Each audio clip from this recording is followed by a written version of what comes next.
Electric boots, I'm gonna have suit. You know I read it in a magazine. Oh. BeMo in the wake and bake with BeMo nights. Wake and bake with BeMo, boo, boo, boo. BeMo in the wake and bake with BeMo nights. You're not gonna do that. What's that? BeMo. Do it again, sweetheart. BeMo. BeMo. BeMo, and I wake up back with BeMo nights. Oh. Nights. All right. BeMo. All right, sweetheart, let's start the show before I get too carried away in this motherfucker, man.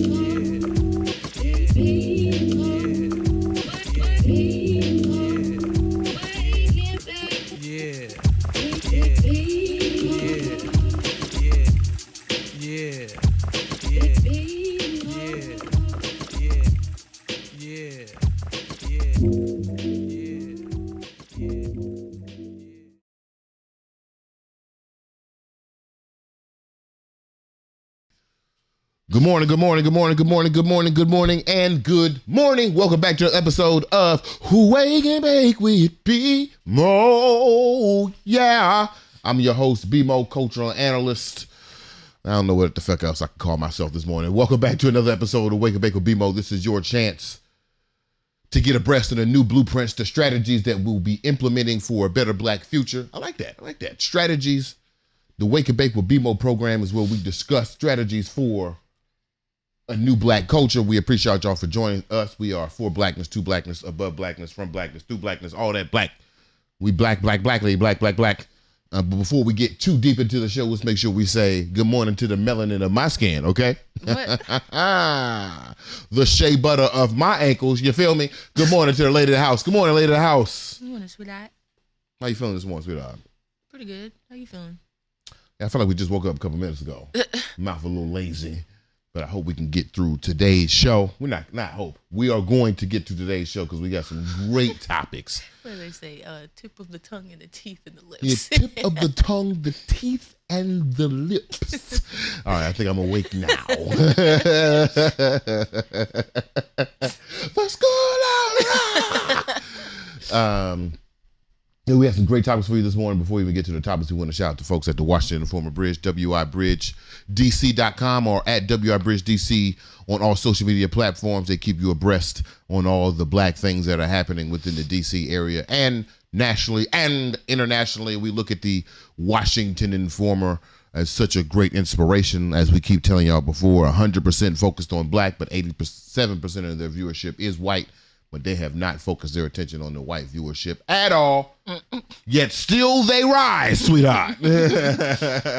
Still they rise. So we appreciate the Washington Informer Bridge. Make sure you go check them out. Also, go check out the new Blueprint newsletter, BeMoBrown.substack.com. The lady house has put up the lower third right now. Definitely go check out the blueprint. The last blueprint that we put out was a recap of our new blueprint parlor, which we have the next date for that one. Because it's you and I, I can go ahead and tell you that it will be on September 2nd. September 2nd, the next new blueprint parlor. You won't forget because, as you know, I'm going to flood your ass with all the marketing assets as much as possible, which includes, sweetheart, you know what that means. I'm going to have to go into a deep dive on some random skill in After Effects to get the thing that I need, and you're going to be watching me cry and witness all these things and me learning. That's okay, though. We do it for the people. So make sure you go check out BeMoBrown.substack.com. If you need to put 5 on it, put 5 on it. If you can't handle the 5, just let me know. I'll put you on scholarship, baby. It ain't no problem at all. All right, sweetheart. We got some great topics for the show this morning. Okay. It's Thursday, so you know we got to come up with our finalist for the Paul Robeson Negro of the Week award. I'm excited to hear that the people in the street are starting to put some reverence on the Paul Robeson Negro of the Week award. It is. That's kind of crazy. You're right. It is the best thing that can happen to you through the week. Oh, pray that one day you will be the Paul Robeson Negro of the Week. Also, we have what I think will be the topic of my next new Blueprint newsletter. I've been thinking about, unfortunately, somebody I shouldn't be thinking about. And then I wanna pose a question, Sweethaht. But also, because it's Thursday, we have a new segment. You know what that segment is. It's time for the Sweethaht's Random Black Fact. I'm working on the drop. I don't know if I like that. It's aggressive. Are we ready for the Sweethaht's Random Black Fact? Yeah, it's a little aggressive. A little bit much? It'll flesh itself out. Random Black Fact. Black Fact. Black Fact. Okay. Well, see, I was trying to find one that goes with our topics today. It can be random. Yeah, right. That's why it's from the miscellaneous section. Oh, okay, I'm ready. Okay. Lord, this dog. I don't know if you can hear. It's such a bad dog. You're not a good boy. You're not a good boy. You're not a good boy. He always barking. You're always barking. All right. So, the most ancient names for so-called black people are Nehesu or Nubian, Ethiopian and Moor from ancient Egypt, and Negro or Negrita from West Africa. All of the above are native African words. Negro is probably the oldest, as the Negritos are the oldest known branch of the human race. Negro comes from the river Niger. Oh! Okay, go ahead. My bad. That was legit. Okay, go ahead. Niger found its way into Latin, and since the people from that region were dark-skinned, Niger, Negra, Negrum came to mean black. Negro, Negrito, Negrita means the people of the Great River. Black and colored, like white, are, on the other hand, European words. Ethiopian and Moor were popularly used to describe the so-called blacks until 1500. Shakespeare uses Negro only once and uses it synonymously with Moor. Africa comes from the ancient Egyptian Afrika, like AF-RUI-KA, or Kafrika, the land of the Kafir. There was proof to that. Okay, so for the history of the word, Niger and Negrita, from which Negro comes, see Sir William Smith's Dictionary of Greek and Roman Geography, Volume 2, page 429, as well as pages 296 and 7. Also, Journal Royal Society, Volume 2, pages 1 through 28, published in 1832 by W.M. Leake, who says, with regard to the African origin of Niger, more than one celebrated writer have fallen into the error of supposing Niger a Latin word. Also, Sir Rufus Donkiney, The Niger, page 1644, and Gerald Massey, A Book of the Beginnings, Volume 2, page 610. For the origin of Ethiopia, see Volume 1, page 36 of the latter work. Black and colored, on the other hand, have no historic meaning whatsoever for African peoples. Black, from the Anglo-Saxon black, B-L-A-E-C, has most horrible meanings. See any large dictionary. Colored is related to the Latin celare, to conceal, to color up, to paint a thing other than its true light. Not the Anglo-Saxon words. Right. Thus, the tendency to decry Negro on the ground that it means slavery is sheer ignorance. Oh! For instance, a Negro newspaper took a poll of its readers some years ago, and they chose colored. But the Jim Crow car, that greatest degrader of American citizenship, is usually marked colored. The majority of this paper's circulation is in the South. Did they choose colored so as to be in line with the Jim Crow policy? Still, another paper used race man, which makes the uninitiated think... Race man? Right. That's terrible. Right. Which makes the uninitiated think of the racetrack. Another very racial group chooses black, which, as was said, is positively a white man's word. Of course, there is only one race, the human race, but of all the names used by the stronger group in America to set the darker-skinned citizen apart, Negro is the least objectionable. Not only is it very ancient, but it has a record in America of 4 centuries of fortitude, endurance, and survival power, rare in the annals of mankind. Negro is making splendid progress towards prestige in such terms as Negro spirituals, Negro boxer, Negro music, Negro athlete, Negro soldier, Negro loyalty. There is not a single noted name that was not once used in contempt or is still even so used in parts of the world. Christian, Anglo-Saxon, Scotch, Irish, English, American, Yankee, all were once very much looked down on. Shakespeare's use of Negro deals with miscegenation. Merchant of Venice, 3, verse 42. I have dealt more at length on the subject in an article called What Shall We Call Ourselves? Go back. Give me the original 3 names again. It's at the beginning of the fact. Yeah. Nehesu or Nubian. Nubian. Ethiopian and Moor from ancient Egypt. Moor. And Negro or Negrita from West Africa. Wow. And they're all native African words. Nubian, Moor, and Negro. Mm-hmm. These are our original titles. Yeah. Which means the ancient Africans didn't see us as one people. They saw us coming from different geographic locations, which is, you know, the normal way that you segregate people. Oh, where you from? I'm from the north side. Okay, for sure. Right. For sure. Also, niggas love being from their part of town. Let me tell you something. I remember having a conversation when I was sleeping with Superman that what would be our preferred word? There was like 5 of us that was like, call us Negroes. Yeah. Because Negro feels most appropriate. I didn't have any evidence before, but now that I'm hearing that Negro comes from the Niger River again, niggas love their side of town. Right. Yeah. Right. Especially, you see what's happening in Niger right now? I know we don't talk a lot about international things right now. And I only know so much. I got to holler at my people who are more aware of international subjects. But from what I'm seeing, I think Niger is bucking back. I think they have kicked the French out of their country, like on some revolutionary shit. And I think they are taking some measures to regain some of the cultural artifacts that were stolen from Niger. Wow.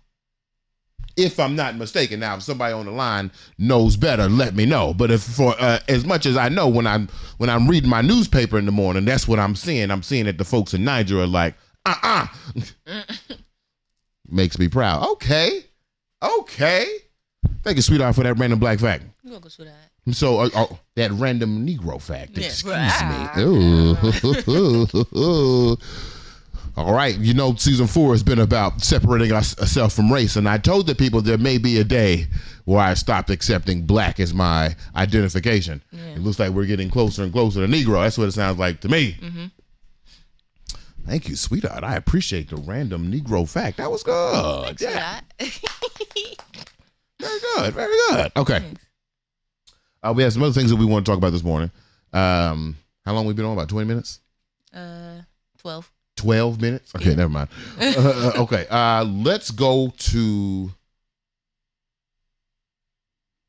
Let's talk about the queer wage gap. Okay. I have some BeMo logic here. Okay. Doesn't necessarily mean that I'm right. Doesn't necessarily mean that I'm wrong. But if you pull up the question, there's a question that a friend of the show, good friend of mine, asked on X Twitter that made me go, I want to put some thought into that. Read the question, sweetheart. Would you pull it up already? Mm-hmm. When niggas be homophobic and a gay nigga got the most money in the room, I wonder how they be feeling. You know niggas love money. What a question, right? Right. When niggas be homophobic and a gay nigga walk in a room, how do these niggas feel? And here's how I'm interpreting the question. When we talk about masculinity, what it means to be a man. If you polled 100 niggas, I'm pretty sure at least 80 of them niggas would be like, we gotta provide and protect, right? We gotta provide and protect. And niggas will connect provision and protection to monetary gains. So as long as I'm making the money to provide and protect, I can buy my way into masculinity. I don't know if niggas is realizing that's what they saying, but when I hear niggas say, our job as men is to provide and protect, and then they directly align that provision and protection to something that is an output of commerce, it's like, bro, you can't buy your way into masculinity. Mm-hmm. You can't work a job your way into masculinity. Mm-hmm. But for the sake of this conversation, because we're thinking about the perspective of these homophobic ass sons of Samuels, I don't even know if Kevin Samuels was homophobic, so I'm just gonna say these homophobic ass niggas think that money and masculinity are connected to each other. Mm-hmm. So then this question poses, if I'm homophobic and a gay man is making more money than me, does that mean that gay man is more man than I am?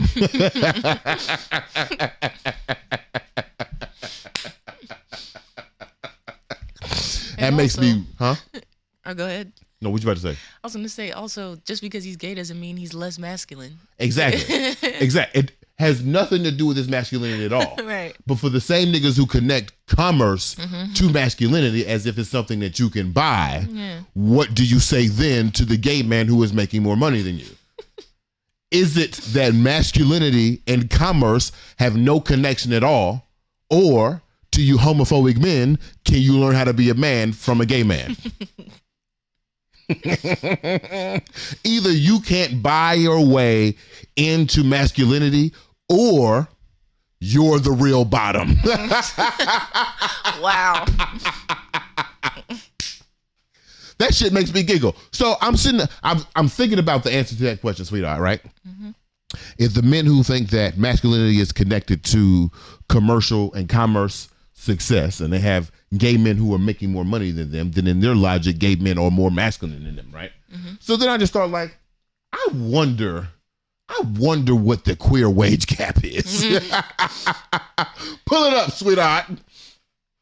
So I looked on, I did some research this morning. I did my own research, which I know is a cuss word in the COVID times, but not till 2024, BeMo, not till 2024. So here's what I found. The wage gap is as following for queer folks. This is the general wage gap, right?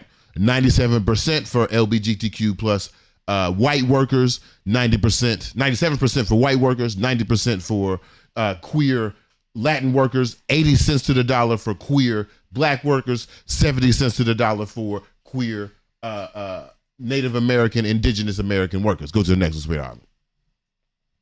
It's a little click thing. You already clicked it? Yeah. I can't read that fast. I got to wait for it to come up on the big screen. Unless you want to read it. Okay, so it's 97 cents for men in the LGBTQ community. You got it? I got it now. Okay. So for men in the LGBT, it's 96 cents to the dollar for the men, 87 cents for the women, 70 cents for the non-binary people, 70 cents for trans men. Another one? There is another one. Go ahead. I hope people are keeping these cents in their mind, because there is a magic number that I want niggas to understand here in a moment, because we're going to go through it again. For Asian American LGBT queer folks, women, it's $1. It's a match. For white queer women, 96 cents to the dollar. For black queer women, 85 cents to the dollar. For Native American, Indigenous American queer women, it's 75 cents to the dollar. Sweetheart, go to the next thing. Go to the next thing. Because the question now is, okay, so what's just the general wage gap for just black men in general, for black folks? Is it black men? Black people. What is the general wage gap for the black worker? What's it say right there? After all, even with the recent progress, the median black worker makes 21% less than the median white worker. Wow. Sweetheart. That means, let's just say that the average black man is the average black worker, which is not the case, because, black men are not making as much money or have as much jobs as black women. But let's just say it is 21%. There's 21 cents less to the dollar. That means black men are making 79 cents to the dollar. Click the next button again, because this is what I love to see. The magic number is now black men are at 79 cents to the dollar. Let's look at all the other queer intersections and see who's making more money. So queer white workers are making more money than black folks. Queer Latin workers are making more money than black folks. Queer black folks making more money than black folks.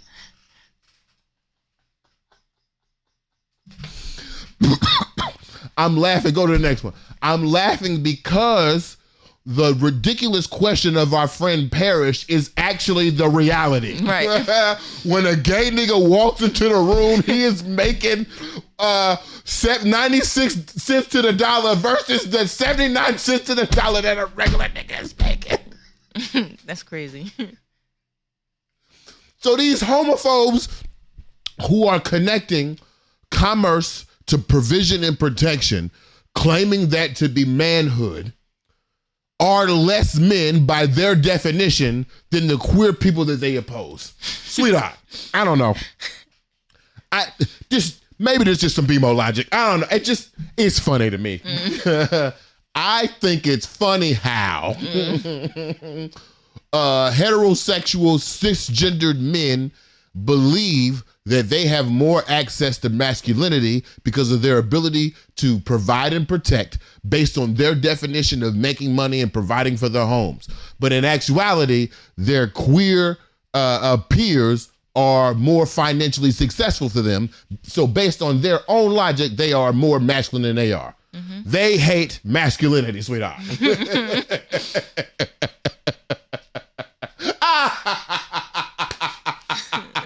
I'm laughing at these niggas right now. I'm laughing at you niggas right now.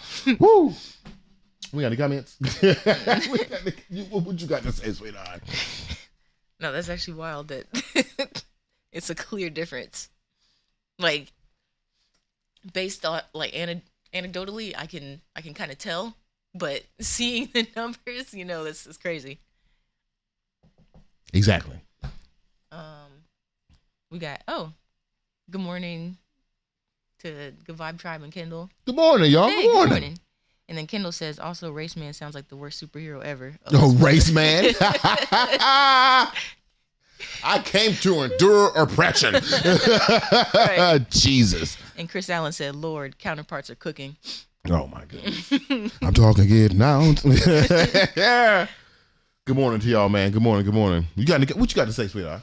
Well, you just said You said it already. You said that it's kind of obvious anecdotally. Yeah. And then I think about it too, like, the queer men in my life are making way more money than the straight niggas in my life. Oh my God. Because they be fly as hell, and it's not cheap. It is not cheap. It's not cheap. Oh man.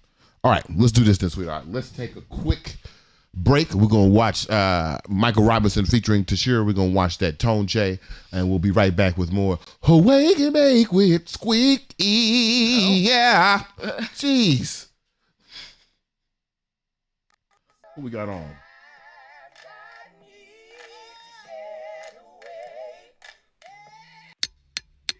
Baby, can we? Oh, baby, please. Down on my knees, but I ain't begging, baby. I'm just trying to change. Mind over matter. I'll be the better. Home run sad, nothing but dimples and laughter after I change.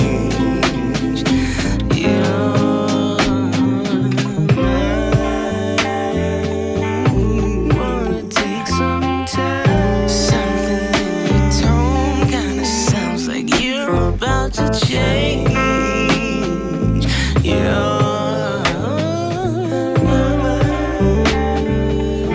I wanna take my time. I can hear it in your voice. Oh, you might as well just change. Wasting your time. I'm not gonna change.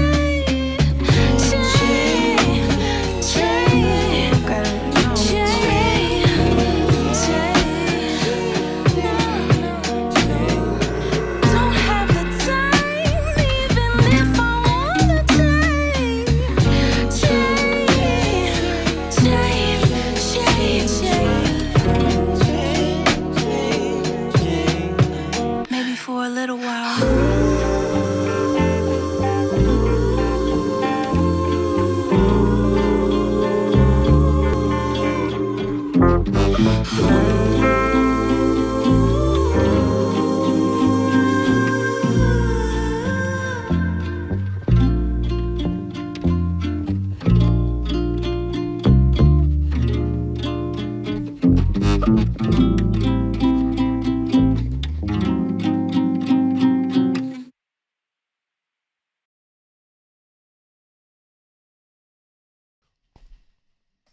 All right, welcome back, y'all. Welcome back to another episode of Awake and Bake with BeMo. Yeah. That was Michael Robeson featuring Tashira, hit song Tone Che, one word. Make sure y'all check that out on all social media platforms, including here on YouTube, our social media platforms, on all streaming platforms, including right here on YouTube. We need to see that videos increase in views by 1,000. Okay, we appreciate our girl Lydia for illustrating that situation. Such a beautiful illustrations, and Michael Robeson and Tashira, and then of course our executive producer, Mr. Baki Thomas. Make sure you follow them on all social media platforms. I think it's Micah D.E. Robinson at Tashira. It's as black as it sounds, and then we got Baki Thomas also if you want to see where the bread is coming from. We just finished a couple of conversations. We had the Sweethaht's Random Black Fact, in which we learned that the original 3 words to describe who we are as a people were Nubian, Moor, and Negro. It seems like Moors coming up from West Africa, Nubians coming from so North Africa is Moors are coming from North Africa. The Nubian seems to be coming more from West Africa, and then we have the Negroes coming from sub-Saharan Africa down in Niger and etc. So those are the new terms. We appreciate Sweethaht on those black facts. We also just answered the question, a very interesting question. If you got time, go rewind that and make me laugh. We have a couple more things that we want to talk about. One, I want to do our blunt manifestations, but I got to finish rolling this blunt first. See, I can't do the blunt manifestations. And the lighter over there too, if you can pass me that.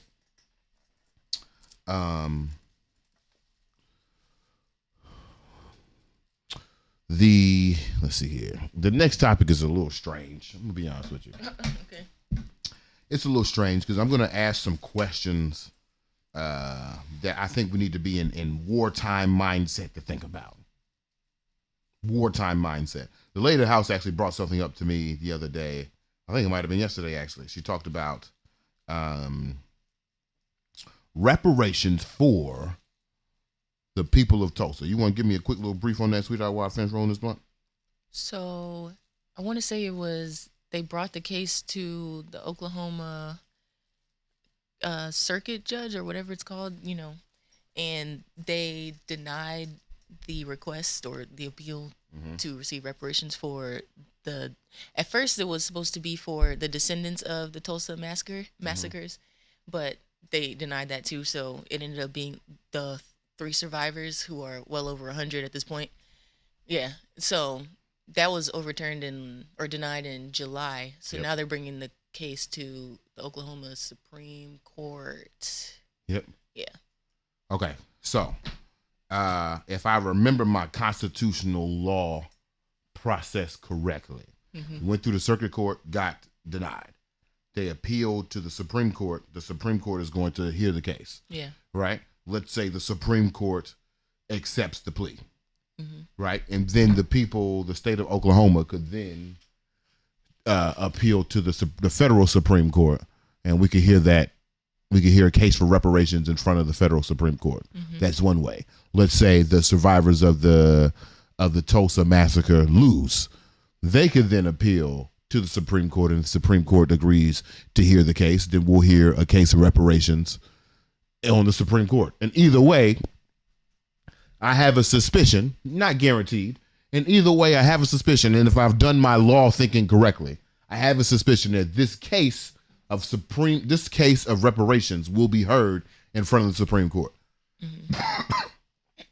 The same Supreme Court in which we just lost affirmative action, the same Supreme Court in which we just lost private or business, like it's race-based applications and race-based business practices, the same Supreme Court that took down Roe v. Wade, the same Supreme Court that is flooded by conservative judges who are not interested in a progressive future. That's where we could hear a case for reparations. And if a case for reparation is struck down in the federal Supreme Court, then I bet you, golly, it'll take us another 100 years to figure out how we're going to get reparations federally, right? I have a thought privately, though. Like, I do have a thought about some institutions could pay the reparations bill, but, that's another conversation for another day. So in this wartime thinking, I think I have a solution, Sweethaht. It's going to be ridiculous, though. But before we get to the ridiculous solution, let me go ahead and get these blunt manifestations out the way. Last time my blunt manifestations, what was I talking about? Being closer to my family? Was that last time? Yeah. Let's see here. Today's blunt manifestations, we do have some TV show appearances coming up. I want to manifest some long-term deals with them. I want to manifest some success happening on those television shows. I believe we're doing HBCU week this Monday and Tuesday. Oh, which reminds me, y'all, before we light the blunt, we will be out next Tuesday, maybe next Thursday. I do got to go into my TV mode next week. So we'll be out on next Tuesday. This will be the last episode that you'll get for TV mode. You got TV mode. TV mode, not TV mode. Right. TV mode. Yes, I want to manifest some success happening on there. Maybe another Emmy nomination. Definitely want to make sure it's a smooth process. I got to rent a car. I got to go to Baltimore. I'm going to make sure we all safe there. Those are my blunt manifestations. What you got, Sweetheart? Are you not doing blunt manifestations? No, I am, but yeah, I'll piggyback off yours. That everything goes well. That that's all you got. Into a permanent situation. Maybe you can get a TV show. Yeah, TV show would be so live. Even if it just starts off with I'm doing cultural correspondence on the NPT News. You know what I mean? Yeah. Like I got little stories that come up every week. Like that's popping. That would be great. And I know it won't all happen at one time. It's not like they're gonna give me the Arsenio Hall show tomorrow. You know what I mean? That's not what I'm manifesting. But I hope I can get on the pathway. You feel me? Yeah. All right, sweetheart. So perfect time for the blunt because this is going to be a ridiculous thing I'm about to say. Sweetheart, I believe that we are in a desperate situation. Okay.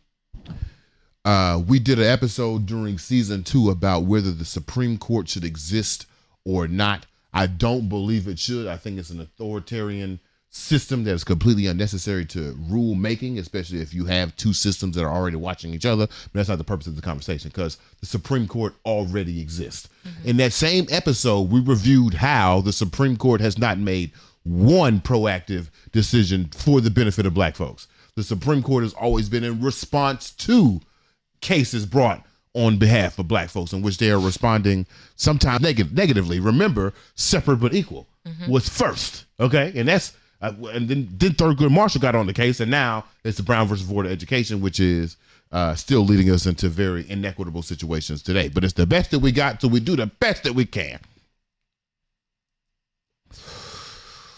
That being said, the Supreme Court is still a temporary measure that we need to use in order to get to a more liberated space. And sweetheart, I seen a chink in the armor. So I have a ridiculous question to ask. Sweetheart, can we buy back Clarence Thomas? Can we buy back Clarence Thomas? Now, I don't know much about Supreme Court Justice Clarence, but here's a couple things I do know. He is black. And maybe my Afro-optimism is fooling me here, but I always feel like the talented 90th thing, right? Mm-hmm. All of us, 90% of us have the tools to save ourselves. Now, Clarence Thomas might be in that 10%. Maybe. But let's say he's not. Let's say he's not. And my biggest evidence to say that he's not in that 10% is that before Clarence Thomas became the Clarence Thomas that we knew, which is the conservative judge, which is the person who touches his aides in the office, the scarlet letter conservative. You might have to put some more juice in there. Clarence Thomas would attend Black Panther meetings. You heard what I said, sweetheart. Yeah. He would attend Black Panther meetings. Now, that was a long time ago. Black Panther's been gone, okay? Yeah. But I'm just saying, I feel like if I'm looking at Darth Vader, there's a little bit of good in there. There's a little bit of good in there. And the reason why I say buy back is because it has become dangerously clear to us, sweetheart. You got to put up Clarence Thomas here in a minute because I got to read. It's become very clear to us that Clarence Thomas has been paid off to a certain degree. Now, is he trash? Probably. Is he very conservative? Absolutely. But to a certain degree, I have to believe, And it could be, again, my Afro optimism, my greatest foolishness that lives within me. I have to believe that at one point, Clarence Thomas was on the line, at least. I don't know if I want to go the black way. I don't know if I want to go the conservative way. But I just have to believe that at one point, Clarence Thomas was at least on the line. What's the CPU usage at right now? 44%. Okay, we're good. And so if I believe that Clarence Thomas was on the line, I have to also believe that he was persuaded from that line because of the unethical gifts that Clarence Thomas has received from the conservative side of the line. Shall I read some? Yeah. Because I actually feel like, and again, greatest fool, Afro optimism, I feel like we have a chance to buy back Clarence Thomas. Let me just read some of these. We have gifts from So-Called, Who's a Nigga, and Novely. I don't know who the fuck these people are, but ProPublica reported that during his tenure on the Supreme Court, Thomas has accepted gifts including at least 38 destination vacations, 26 private jet flights, VIP sports packages, helicopter flights, private resort stays, and a standing invitation to a private golf club, which ProPublica noted was almost certainly an undercount, particularly from Berkshire Hathaway executive David Sokol, late billionaire H. Wayne Huizenga, and Apex Oil CEO Paul Tony Novelli. These are gifts from these people. These people gave him all of these gifts. Right. Wow. None of which were disclosed on Thomas's federal disclosure forms. Now, Sweetheart, I have read some of these. We just heard some of these. I gotta say, if you were gonna bribe a nigga, this is how you bribe a nigga. You bribe a nigga with 38 destination vacation. Hey, nigga, you trying to go to Jamaica? Okay. Yeah. You trying to, what I say all the time? I need my money to go where? To go to Fiji. Hey, you trying to go to Fiji? Yeah, I'm trying to go to Fiji. 26 private jet flights so he can flex. VIP sports passes. This nigga wanted to go to the game. Let me read the next one. Horatio Alger Associations. ProPublica reports, built off a New York Times report, that Thomas, a longtime member of Horatio Alger Association, which was created to dispel mounting belief that the American dream was no longer attainable, has for years accepted gifts from a broad cohort of wealthy and powerful friends who belong to the group, including people who with business before the Supreme Court, receiving such gifts such as luxury trips, and this nigga got a Super Bowl ring. That's crazy. Does this sound like white bribes to you? This sound like something you would bribe a white man with? No. Absolutely not. Hold on, I'm not done. Harlan Crow trips. ProPublica first reporter Thomas has for years accepted trips from GOP mega donor and developer Harlan Crow, including on his private jet and super yacht, without disclosing them on his reports. A super yacht? So hold on. So this is a second set of destination trips now. Oh, wow. This is not the same set. This is the second set. Out of the 38. This is different from the 38. Wow. This is different from the private jet. It's a different set. Okay, so we're not done yet. We're not done yet. Oh, you didn't get to the best part. I ain't got to the best one yet. We're not done yet. Okay.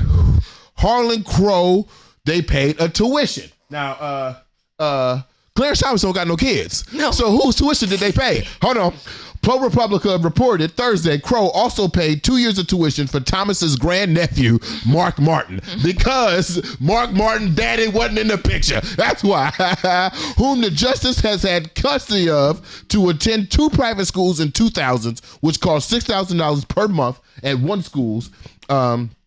And similarly was not disclosed before. They paying the boy's school. Pause. You said grandnephew. That means one of his siblings' grandchildren. That's right. One of his siblings' grandchildren. He has custody of. You know how ghetto that is? That's some ghetto shit. I just want to remind the people where we at so far. We got VIP passes to the game. We got destination vacations, 2 sets. We have a Super Bowl ring. We have trips, 2 sets of trips on his private jet, and 1 trip on the super yacht, including tuition to his grandnephew's school. You said the sports Yes, the VIP sports packaging. Hold on. I'm not done yet. I'm not done yet. Jeannie Thomas, conservative activism. Jeannie Thomas, his wife, is a right-wing activist, which has raised a considerable ethics concern about the overlap between her and her husband's work, particularly as the New York reported, groups she's been involved with have submitted briefs before the Supreme Court, including a group that has weighed in on the court's pending case about affirmative action in university admissions. He is also helping his wife and her little friends.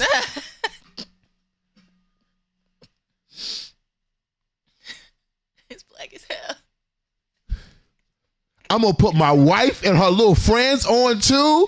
My grandnephew going to school for free. I get to be on the yacht. I got 2 trips around the world to all destinations on private jets and super yachts. Hold on. I'm not done yet. Hold on. The blackest one ain't there yet. Hold on. Jeannie Thomas Leonard Leo. Leo, conservative judicial activist who spent billions on efforts to reshape the federal courts, including the Supreme Court, told then conservative pollster Kellyanne Conway to give Jeannie Thomas another $25K through a nonprofit group he advises, which then filed a brief with the Supreme Court, but concealed the payment. Concealed that the payment was for her. The Post reports telling Conway no mention of Jeannie, of course, which means they paid through they gave Jeannie Thomas, Clarence Thomas, $25,000 through the nonprofit. Put me on, put my wife on, put my son on, put my business on.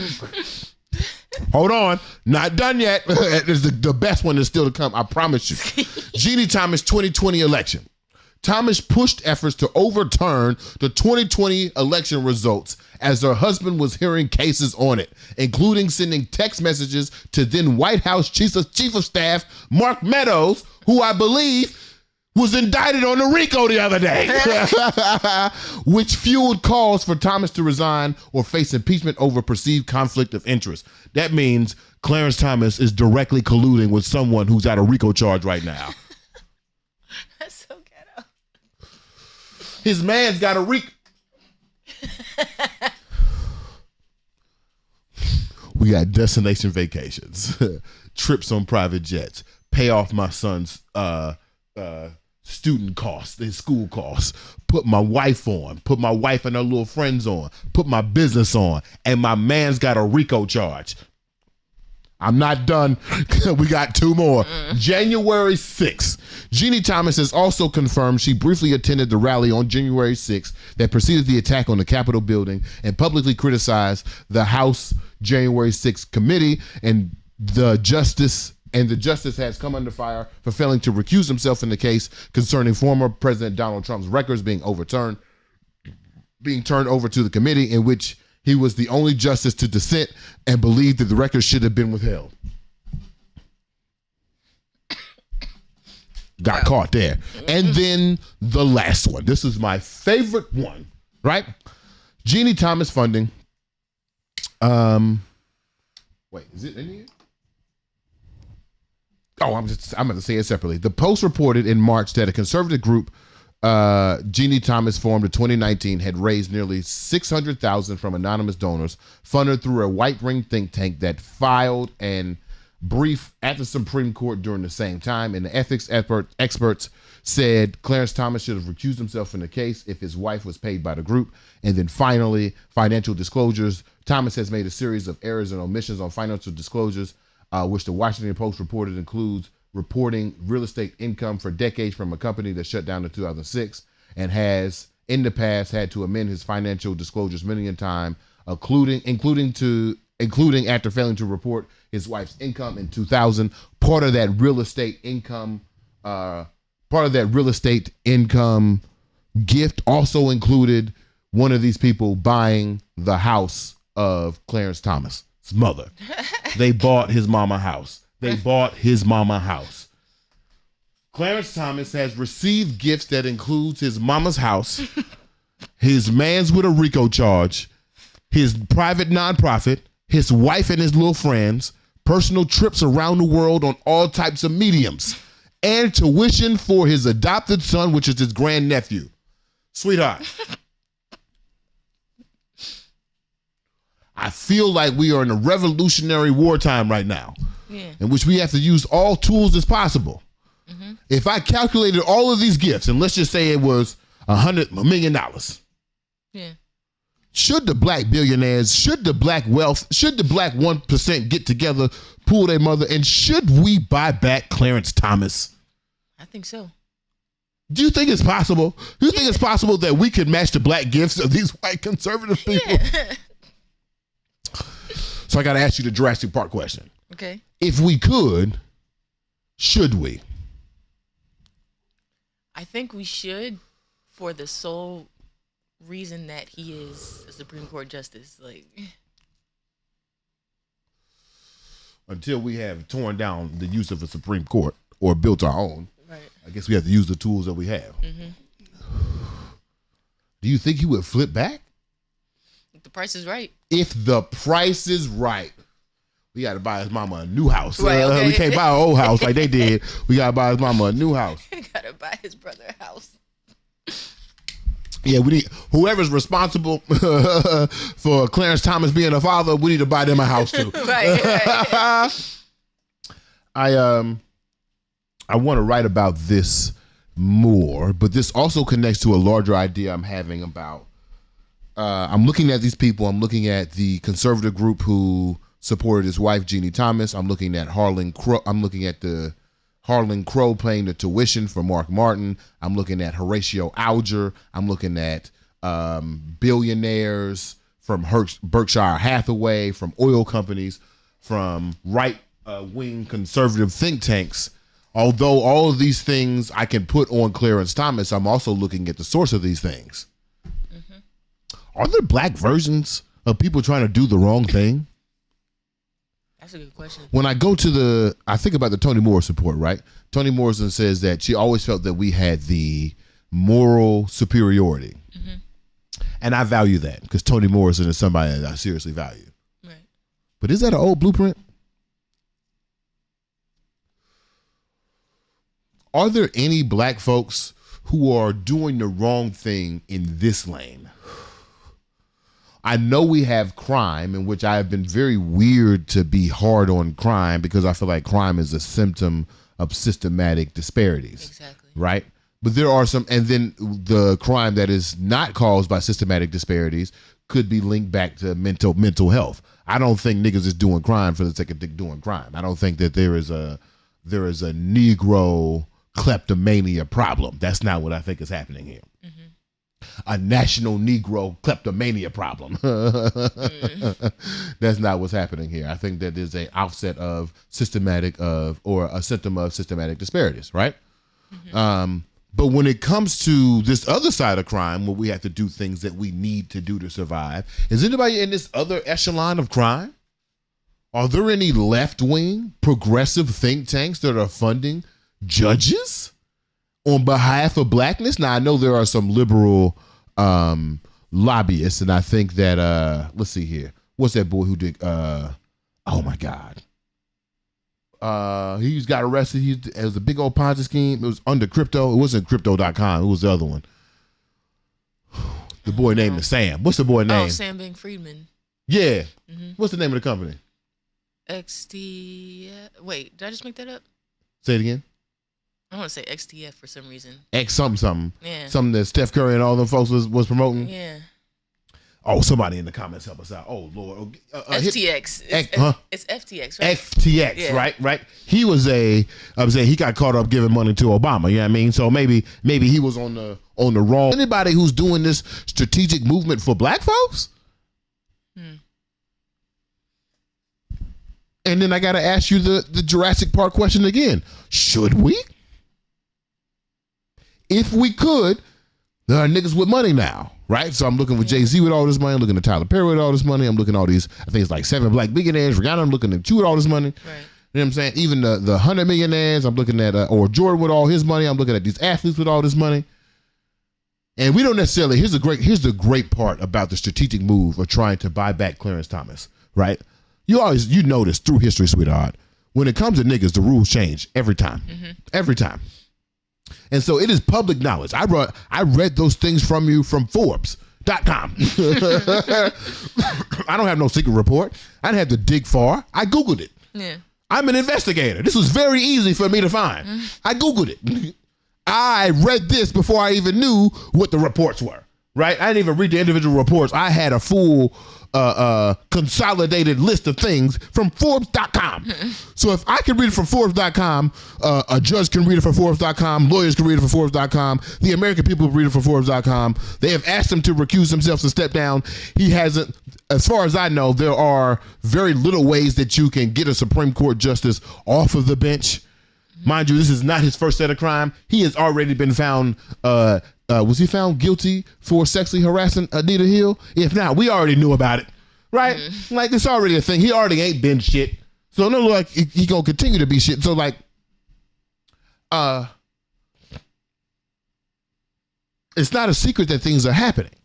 Right. But I feel like, why does it feel like if black folks tried to give Clarence Thomas $200 million, it'd be, we'd be arresting the black folks and Clarence Thomas would no longer be a Supreme Court justice. Isn't that also a win? Isn't that also a win if we can get Clarence Thomas off the bench? But is he the direct problem? Like, no. Nope. Yeah, right. Clarence Thomas is not the direct problem, but he is a problem. And I want to bring it back to the beginning of the conversation.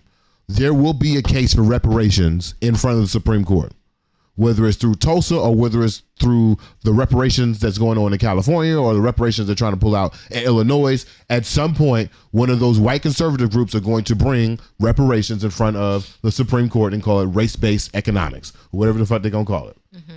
Do we want Clarence Thomas on our side, on their side, or completely off the bench? We have two answers: our side and completely off the bench. Yeah. I believe, now, and this is just my naive, again, some more BeMo logic now. I believe that if we put together some plausible money and present it to him publicly, I believe the conversation then would be, we need to get Clarence Thomas off the bench. Anything but to let these niggas win. That's just my 2 cents. That's just my thoughts. That's what I think could be the new blueprint. If the old blueprint is we're going to have the moral superiority, then I think the new blueprint, my mouth been lazy since the voiceover yesterday. If the old blueprint is the moral superiority, and you can take off Clarence Thomas for this. If the old blueprint is moral superiority, then I think the new blueprint is using our moral superiority strategically to do the wrong thing to affect positive change. If nonviolence was Martin Luther King's thought process in the 60s, in order to sway ethical and public opinion, I believe if Martin Luther King was here now, I think he'd say it's okay to slap a nigga once in a while.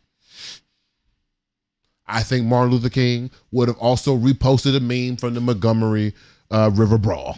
I'd be like, this is kind of cool. Right? So if we are in the mindset of post Montgomery, where we will hit a nigga with a plastic folding chair.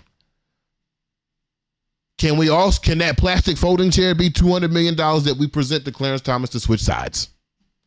Can we buy Clarence Thomas' mama's house? Can we get him an NBA ring? Can we take this nigga to Compton? And you know what Clarence Thomas would absolutely love? You know what that nigga would love? That nigga would love to be honored amongst black folks. Can we all smile and grin for a night? You know what I mean? Can we invite Clarence Thomas to the Rock Nation brunch? You know what I'm saying? Or can we do these necessary things? You know what I mean? Yeah. If niggas is gritting and bearing over street beef, can we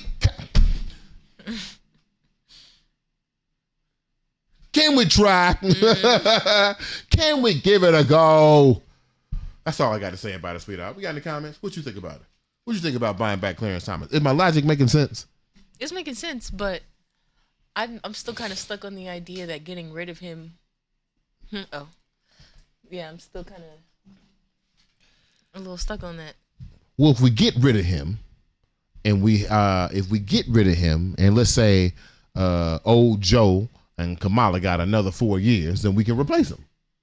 But will his replacement be any better? That's my thing. Like, we could try. He was, when I read this, he was the only he was the only dissenting opinion against releasing records for Donald Trump during the January 6th investigation. He is one of the seven he is one of the seven that overturned Roe v. Wade.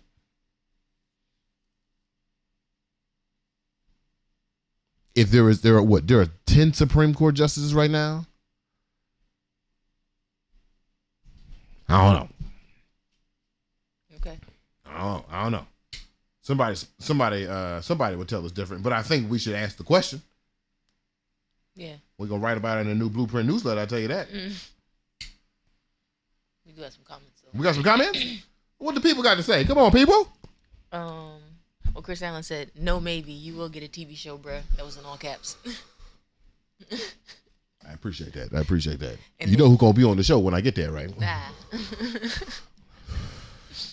You know what, Chris? I talked to Mojo the other day, and I was telling Mojo it has been such a beautiful thing to watch all the niggas who was on that farm grow. It doesn't seem like anybody at that time. We were all trying to plant seeds to become the people that we wanted to be, to see the dreams that we wanted to see. Yeah. And I'm seeing all of us harvest those crops. I haven't seen anyone fall asunder, per se. Just wanted to get that out there. What are the comments we got? Chris also said, "Finesse God. Clarence is for sale indeed." I'm saying, all these black ass bills that we could be playing off of Clarence Thomas. Somebody pay this nigga phone bill off so we can get reparations. Come on, man. Phone bill. Come on, man. This nigga is not asking for a lot. He not. I didn't see no house in there. I ain't even see no Bentley in there. You know what I mean? I ain't see no direct cash benefits. I ain't seen nothing that a progressive nigga would be like, oh, we need this to build more money. Yeah. All this shit is just experiential. Right. This nigga spending money like a nigga. He said he's a real live billionaire in social perks. LOL. Straight up. Right. Straight up. Got all the badges. Facts. And then he said, "We're the Essence Fest tickets."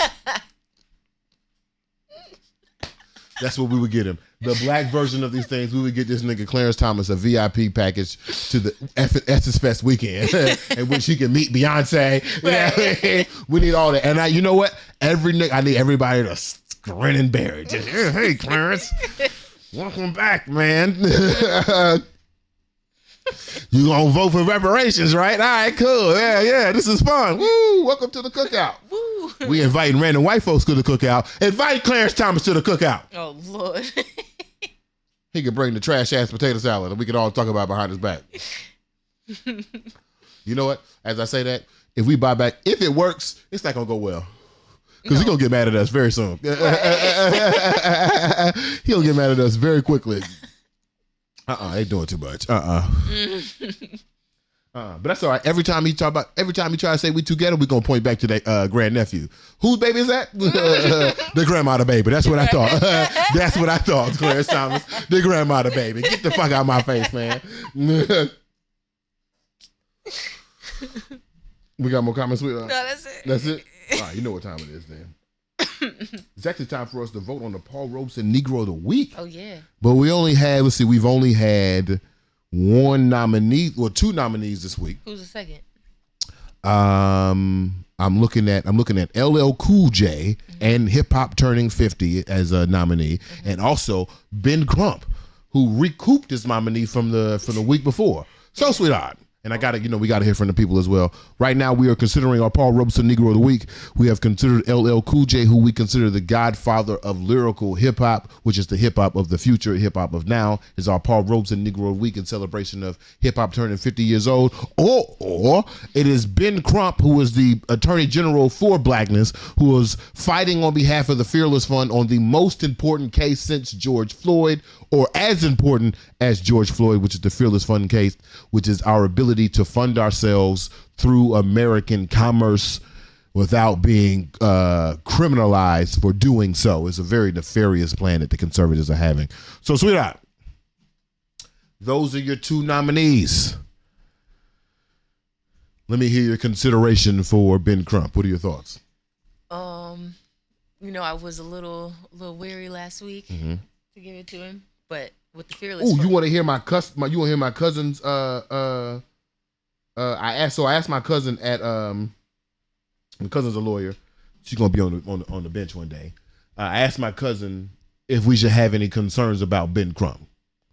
She sent us a note. You want me to read it? Okay. Before you give your considerations? Yeah. Okay, hold on.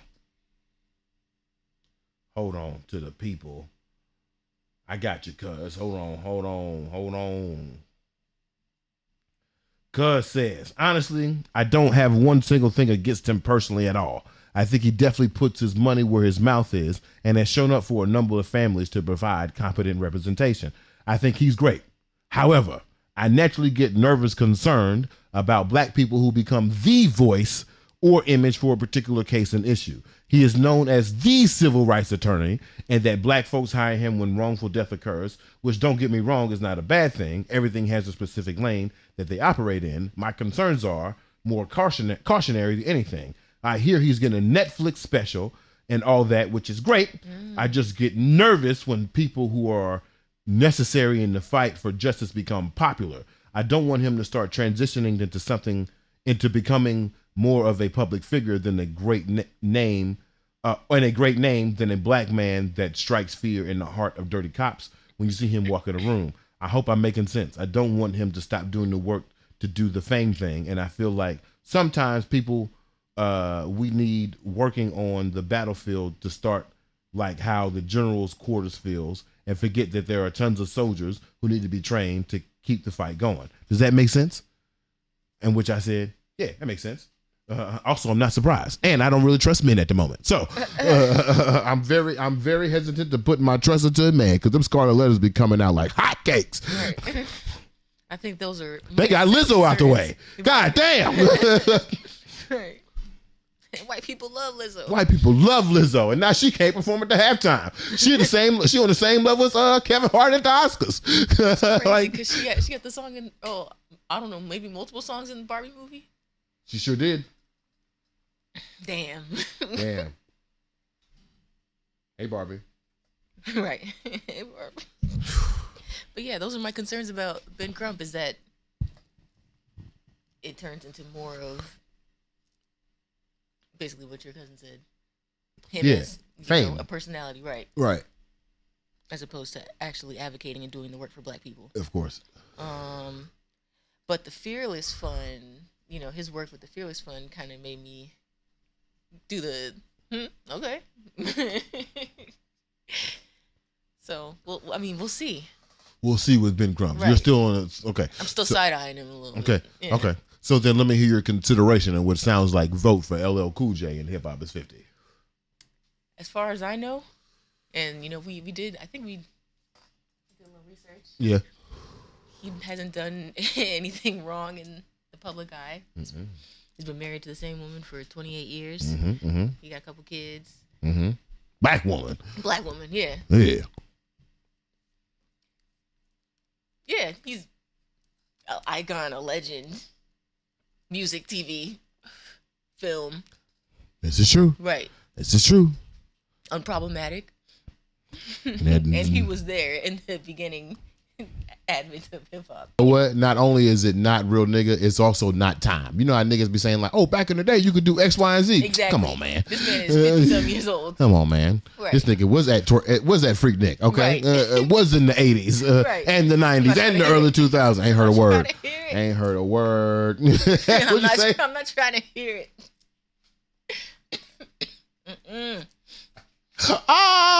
You heard that? That's the black woman's. All right. So it sounds like we got any votes from the people? Chris Allen said fast. Got Lizzo out here fast. So it ain't Lizzo. Damn. Lizzo got smoked. Consistency is key. LL Cool J is the mark of excellence. Right. There we go. So it sounds like our Paul Robeson Negro of the Week award goes to one of the forefathers of hip hop, being credited as the originator of the hip hop song, the modern hip hop song that is the originator of the 16-bar verse. We have the king of consistency, a hit in 3 decades, rapped along Biggie, and also in celebration of hip hop turning 50 years old. Because where would we be without hip hop? Where would our voice be without hip hop? We appreciate you, LL Cool J. You are our Paul Robeson Negro of the Week. Give it up for LL Cool J and hip hop turning 50 years old. Ooh. No, I think that's the point. Well, not the point, but it kind of seems to be the case. Right. A lot of them say they used to be philanderers or out at the clubs or drinking, whatever. And then turned over to God. That's true. That's what the disciples were. All the disciples were trash. And then they turned over to God. All right, for sure. What that's it, sweetheart. That's it. We got a Paul Robeson Negro of the Week, LL Cool J, who turned 50 years old. I want to remind the people that we'll be off on Tuesday, probably Thursday as well. We'll see what happens. We might come back with a special episode. We got some great things that we brewing up. Just as a reminder, you can always check out the new Blueprint newsletter. The next new Blueprint Parlor will be on September 2nd at the Small Wooden Box from 12 to 4. Make sure you come check that out. Pull up on time. My goal with these new Blueprint Parlors is to eventually get you paid for attendance. That is the thing. We're going to pay you for attending and sharing your black ass opinion. So we appreciate y'all watching. We're going to leave you with Black Boy Joy by my man Detroit Rivers. Oh, we didn't do the burning question. Oh, sweetheart. I'm trash. It's okay. I could have just not said Oh my God. We've had so many consecutive times. But you know what time it is, though. Thank you for reminding me. It's time for the burning question for the Roach that I almost forgot. Sweetheart. Give me something inquisitive. We've had a good show today. Today we had a black fact in which we learned our original 3 names, Nubian, Moor, and Negro. We talked about, what was the first topic? We talked about some BeMo logic. The queer wage gap. Yep, to talk about the the queer wage gap and how niggas who are connecting their commercial and commerce success to masculinity, you can't buy a characteristic. Right. Masculinity is not a costume, my nigga. Right. And then we talked about buying back Clarence Thomas, and then we've had our Paul Robeson Negro of the Week, who is LL Cool J in the 50th anniversary of hip hop. So I need to know, it don't have to be connected to the show, but I need to know what the burning question is for the row. All right. I thought you froze. No, I was trying to rhyme, but I'm not a rapper. It actually is connected to the show. What would you like to be called, or what do you think we should be called?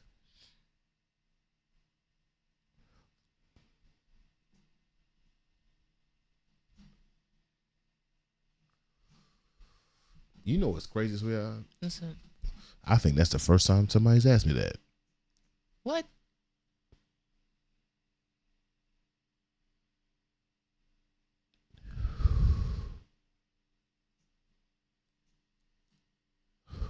It's usually like phrased like, "Oh, you black or African American?" Like we want to be called, right? Yeah.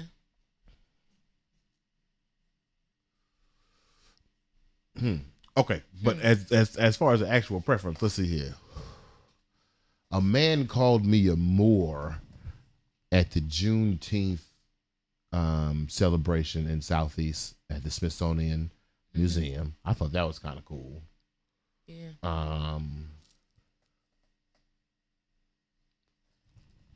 I don't know if I'm one of those. I don't know. You know what? Before I answer the question, I think I need to know more about what these things are. I feel Negro feels most appropriate, but I'm trying to figure out why haven't I been calling myself a Nubian? Right. I don't know. I have to look into it more, sweetheart. You have given me a question that I do not have an answer to. What about you? Do you have an answer? Do you know? See, I don't even know if it's complicated, but I think I would like to be called something different than what I answered to, if that makes sense.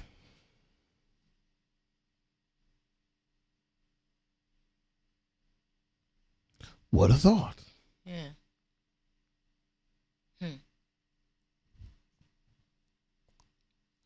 You done stumped us both. Who would I like to be called? I don't know. Maybe at the Paul Robeson Negro of the Year Awards, that's where I denounce my blackness. I do feel a little connected to Nubian though. Maybe more. I have no idea. Yeah. I have no idea. Research. Got to do some search. Ugh, my bad. That motherfucker just came up out of nowhere. Okay. Yeah, okay. I feel like I'm lost because I ended the show and then we did the burning question for the Roach. All right, y'all. We're gonna leave y'all with Black Boy Joy. We'll see y'all next Thursday at the earliest. Thank y'all for watching. Tell a friend and tell a friend. Watch the instant replay right here on YouTube, Twitter, or Facebook. And then we'll see y'all next week. Listen to the podcast. Peace. Good morning. Hold on tight, don't let this feeling slip away. Yes, yeah, happy feelings. Breaking Beverly and Maine, don't be amazed. Find yourself, learn your joys and pains. Live your voice and sing. The sounds of your heart, don't you worry about a thing. And don't forget your lyrics. This is a reminder of joy every time you hear it. Just know that your birthright is joy. Smile, you can wear it contagious once you share it. Let love loose, don't fear it. It's that black boy joy. Black boy joy up on your brain. Let this black boy joy give you some game. Black boy joy get up again. And black boy joy through all the pain. And black boy joy say it again. One more time, get this black boy joy up on your brain. Let this black boy joy give you some game. Black boy joy get up again. And black boy joy through all the pain. And black boy joy say it again. Where I was raised, black boys was being destroyed. I grew up a black boy, they had stole my joy. Nobody put on my neck, so I do it for Floyd. Do it for Tamir Rice and for the underemployed. For the ones that gave back, communicated, deployed. I wanna give you a rope so that you can aboard. I wanna give you a hope so that you can avoid having to be a black man without no black boy joy. So get this black boy joy up on your brain. Let this black boy joy give you some game. Black boy joy get up again. And black boy joy through all the pain. And black boy joy say it again. One more time, get this black boy joy up on your brain. Let this black boy joy give you some game. Black boy joy get up again. And black boy joy through all the pain. And black boy joy say it again. For us, it's easier to go to jail than to go to college. Rather us be entertainers than be getting knowledge. They funded our own genocide. The word is power. Killing niggas in every song. I think it's coward. Easier to act tough when you in doubt because the world incriminates us. Cause we in doubt. Now we afraid of our own kind and it's really wild. I think they got us backwards, but I figured out it's easier to fit in than it is to stand out. So I'm black boy joy when I'm cruising around. And I'm black boy joy fresh hitting the town. And I'm black boy joy dancing cleaning the house. And I'm black boy joy when I go for a hike. Been black boy joy since I was riding a bike. My son black boy joy and that's crazy to me. I was miserable growing up, I really hated it, G. But the world is much bigger than I was able to see. So get this black boy joy up on your brain. Let this black boy joy give you some game. Black boy joy get up again. And black boy joy through all the pain. And black boy joy say it again. One more time, get this black boy joy up on your brain. Let this black boy joy give you some game. Black boy joy get up again. And black boy joy through all the pain. And black boy joy say it again. Smile.